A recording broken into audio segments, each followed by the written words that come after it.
Christian, Shepherd. you wanted me to play a game. I did. Did you haven't heard about it before? Was I the Uh, one who introduced you to Spelunky? I remember seeing like the PC version. Uh, It was released about maybe 3 years ago. Is that possible? yes, it is some quite time ago. It was made by the quite famous game developer Derek Yu. And the funny thing is, I don't really know much about Derek Yu. What is his pedigree? What did he do before he made this game? He is the guy behind. I think he's the guy behind in Tick Source, which is a very famous, very grassroots kind of independent game development website. He's a well-known artist, graphics artist. For example, he made the graphics for Doomarel. Ooh, Yes. really? Yes. I'm loving him more and more. So I picked up this game yesterday. I've had maybe 10 hours with it. Wow. And so this is the best run I've had so far. And so I recorded it, I recorded everything. The Hey Podge makes it easy to record hours and hours of play, which of course, you know, you will be playing a long time with this game. This is a roguelike in that there is semi-randomization. The more you play it, the more you begin to see the code, Uh-huh.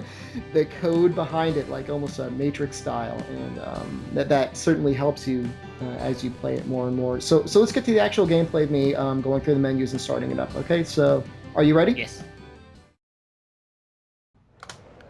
Okay. Okay. Don't try to add me as your friend. I don't want to be your friend. Well, is the Duke Nukem character is that kind of are you trying to scare away people from contacting you? Balls of steel. Hurt me plenty. No, that was the Doom actually. Anyway, Yeah, so you selected the Mexican character. yeah. He's my favorite. He's kind of pretty cool. He has kind of like a sombrero going on. Yeah, he's got a little mustache. He's easy to see. You'll see that not so clever video editing here. I clearly did not just go into this game from here. This is Yeah. the best one I did, so that was, you know, not to fool anyone. That So was. it's kind of at the beginning, kind of like Super Mario. You can jump on things and they explode. Yeah, yeah. So, ooh, yeah. So this is the luckiest part that you could ever hope for is starting the game and within like 5 to 10 seconds of getting a cape. Um, Um, the cape allows you to fly like in Super Mario World. at this point, I am essentially Super Mario, so I can jump on things to hurt them, and then when I'm in like the air, I can press A, and that'll kind of like let me glide a little bit. Is that a pug you have? Yeah, so the way you can actually get life in this game is there's like a kind of like a semi-random item you get from one enemy, and then there's also these princesses. Hmm. And so it's either, because I guess Derek Yu wants people to be, equal. You can either have a princess, a prince, or a pug. Huh. And Yeah, I that's like, what I noticed that that was something that I think it wasn't really present in the initial game. That there is like the main character. There's like lots of female characters and different races you can select from. That's kind of like a very very cool thing to do. I feel. yeah, you see, that was kind of a stupid mistake. Oh I man. literally have the one item that will let me not take any falling damage whatsoever, and I fall and I hurt myself anyway. Uh, The best way to play this game is to consider yourself dead if you take any damage at all. Because oh, most of the time that is what will actually happen. You will die horribly if you take any why? damage. You'll either get stun locked or you'll actually be hit by something that will kill you instantly. Hmm.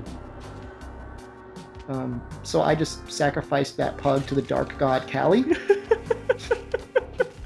Okay, so normally it would be also the princess that you sacrifice. Yeah, yeah. Well, normally I'd be able to take that pug to this door and get an extra heart, but I find that generally you're better off just getting a random item. Okay. And in this case, I got the spectacles, which aren't too great. They'd be a lot better if I was actually trying to go through this game like slowly. I'm actually trying to go as fast as I can in this run. But you can see now you can see the gems embedded in the rocks, Hmm. and that's normally not a big deal. You wouldn't be wasting bombs or anything in order to get gems, but you can sometimes find other random items as well. Mhm. So, I see. So, but the random items you can't see, right? You have to kind of try. well, no, you can see them now because, Oh. like I said, with the spectacles. I see. I see. I understand the spectacles now. Okay. Yeah, so you can always see like that gold, but you see how there's like a green gem up top of the screen? Uh-uh. Yeah, that's something that you. Oh, I'm not sure. Am I going to be able to kill this guy? Whoa. I guess I am. Is that a caveman you have there? Yeah, yeah. He's his dead body Oh. is actually what I'm carrying around. Oh, that's gross. Yeah, well, There's a you know, bug. it's helpful for all sorts of reasons. You know, you want to be able to use them to either trigger arrow traps or as like an actual weapon. That's so bizarre, and I feel that's like a typical thing for roguelikes to do. You kind of end up doing like these like bizarre things because they end up being like the most reasonable thing to do in the situation, to carry around the corpse to trigger traps. Hmm. So in this run, actually, I got the Coppola, which I actually had no idea what it was or what it does, Hmm. and I don't take advantage of it at all. But what happens is when I hurt enemies, their blood fills up the cup, and Oh, after a certain amount of blood, I'll actually get healed a little bit. yeah, that's good. Well, I had, I had no idea. Like I said, I played this game for like maybe like 6 or 7 hours before And recording you're this run. already way up in the top 10. Well, we don't, Maybe or maybe not. we don't know. We don't know We it. don't know. Yeah, it remains to be seen. Um, but I mean, as it is, yeah, like I said, just having that one basic mindset of like, I never want to actually come in contact with anything that will do damage to you Mhm. is pretty much the best way to play. How long does the game last? How long does a playthrough go? Well, there's a achievement for beating the game in under 8 minutes. Hmm. Have you That's tried to? something that I'm constantly working towards. I think most people though don't think of trying to go through it that quickly. I think people's main goal is to try and like they would be walking around collecting as many gems as possible. So when they hit like a storekeeper like that, Mm. they would actually like be able to buy just about everything. Like if I'd been really farming up money, I could have probably grabbed that jetpack, which is like even better, of course, than the cape because not only can you go, stop yourself from falling, you could fly. But the cool thing about the storekeeper is that you can steal items from him, like in Zelda. It makes him really angry. Yeah, and you Um, probably die. yeah, I don't know that there's any easy way to just steal items from him and get No. away. As soon as you do anything to make him mad, he pulls out a shotgun, and as far as I can tell, the shotgun kills you instantly. Shopkeeper with a shotgun. Yeah, yeah, yeah. I mean, one thing you can do is to try and like hit him with like some deadly attack quickly. Like if I grabbed that golden head down there, Mm. it sets like a boulder rolling in the mines, and like you can kind of crush him with that and grab his shotgun. But then he Or wouldn't throw bombs at him. wouldn't appear in the subsequent levels, right? No, actually, the exact opposite.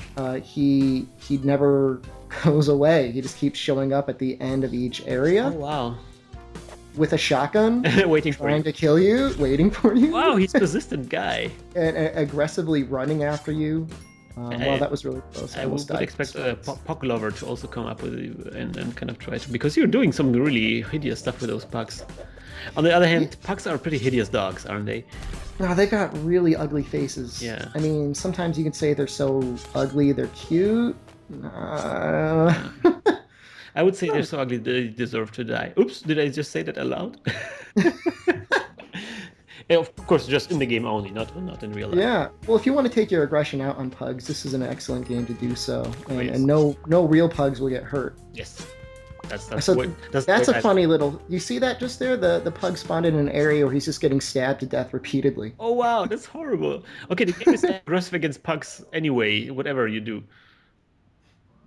All right, so we haven't talked too much about the areas. Why is it snowing? It's a cave.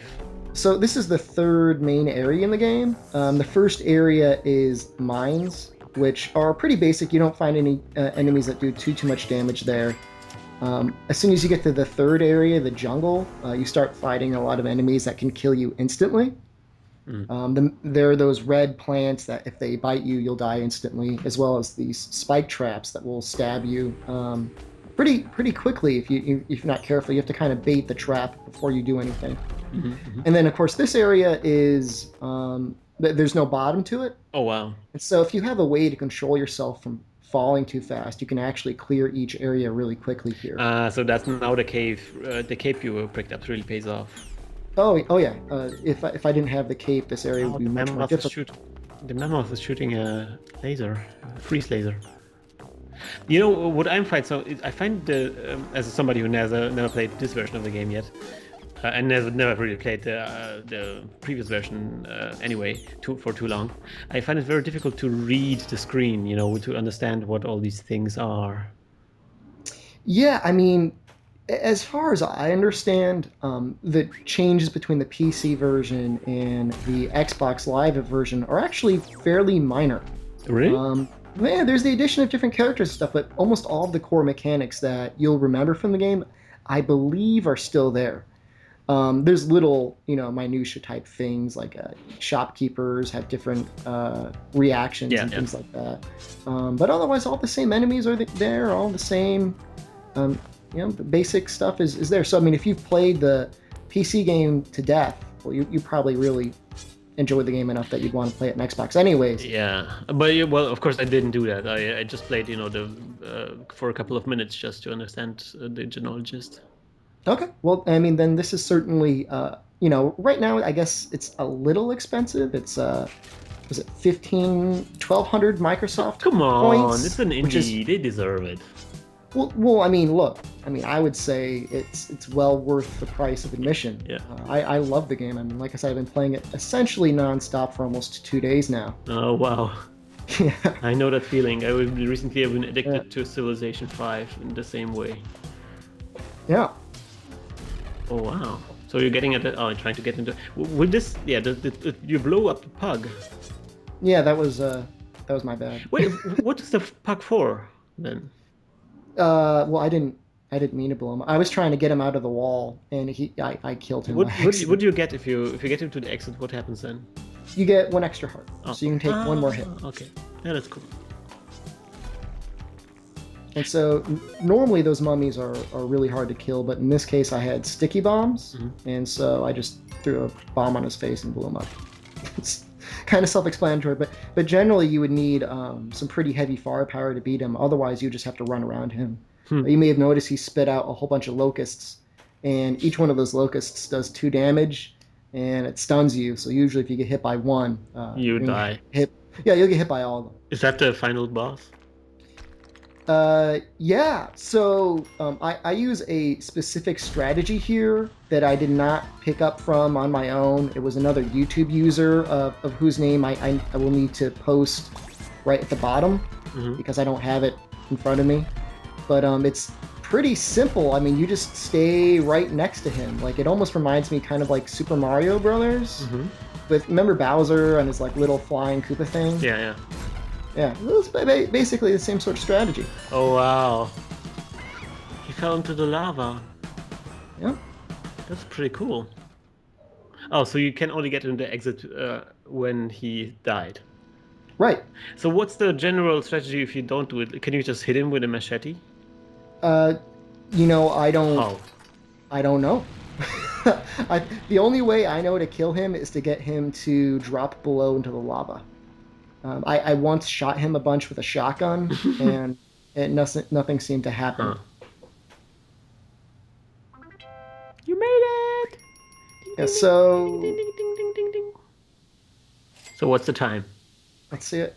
Ah. So, well, at the time that this was recorded, this actually did get me 5th in the world. I mean, granted, the game had been out. 5th in the world? Yeah, so... Are you sure you're not mixing up, like, your own buddies list with the world? I'm pretty sure it was the world. That's crazy. Right now, at the time of this recording, of course, 2 people had beaten me, and I'm now 7th. But, I think as time goes on, people get more and more comfortable with the game. We'll start seeing better and better times going up.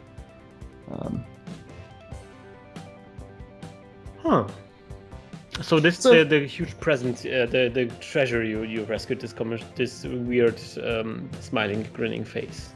Yeah, so I mean, this is I would say the standard ending, as far as I know, there was actually two alternate endings. Uh-huh. I don't want to spoil them for anyone that might be playing the game themselves. Um, no. So just from casual observation, Christian, how difficult did that look? I would say it looked pretty. You said yourself that you were lucky by getting this cape, and I just realized that this cape probably allowed you to skip a lot of things that were difficult.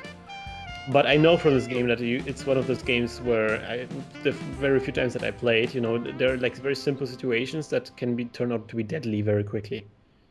Yeah, I mean, it's really the sort of game where you kind of have to force yourself to be lucky. Oh yeah. The first, you know, playing the game repeatedly and trying to go for a speed run, unless you can get either the spring boots or the spike boots before you leave the mine, and then subsequently be able to get sticky bombs, it's going to be really hard to make your way through the game. Something that you should do if you're going to try and clear the game in one run, because there actually are shortcuts you can unlock.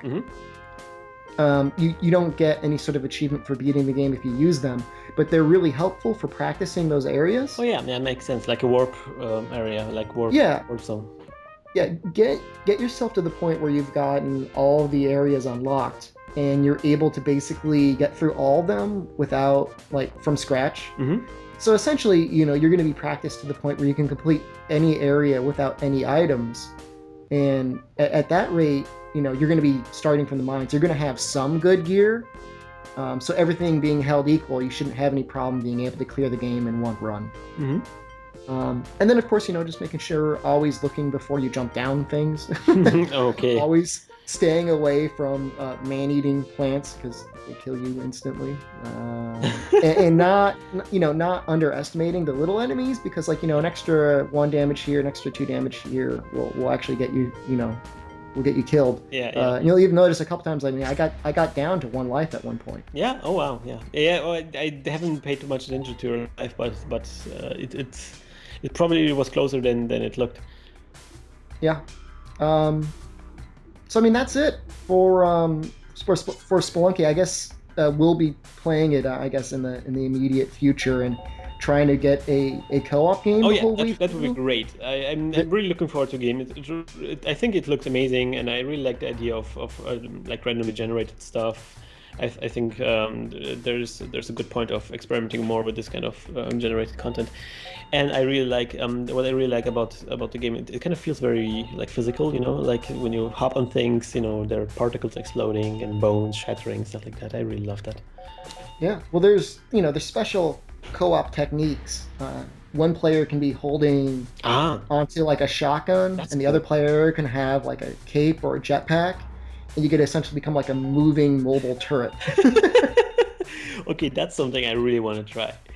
Well, it's even better than normal, because normally you get knocked back when you use the shotgun, but in that case, I guess the physics doesn't cause the moving player to take damage. So you can just have one player focusing on unleashing hell, while the other player just focuses on not running into anything deadly. Can you do you share life points? I have no idea. I haven't tried multiplayer even in the slightest. So it remains to be seen.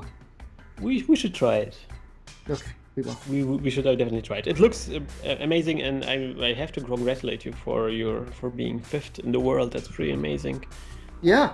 I guess I should probably post a quick clip here of me actually having recorded that. Hopefully, I have that recorded. Otherwise, I'll have to record it again. They'll only see me at 7th. So in any case, we'll just reiterate again. This is on socialdissonance.com. But continue to check out our new channel, the Teamwork Cast. Yes. It's going to be the place where we post all of our cooperative videos together, and please visit it. It's going to be an amazing undertaking. Yes. All right. Good times, Christian. Yes. Extremely. All right. Bye-bye. Bye.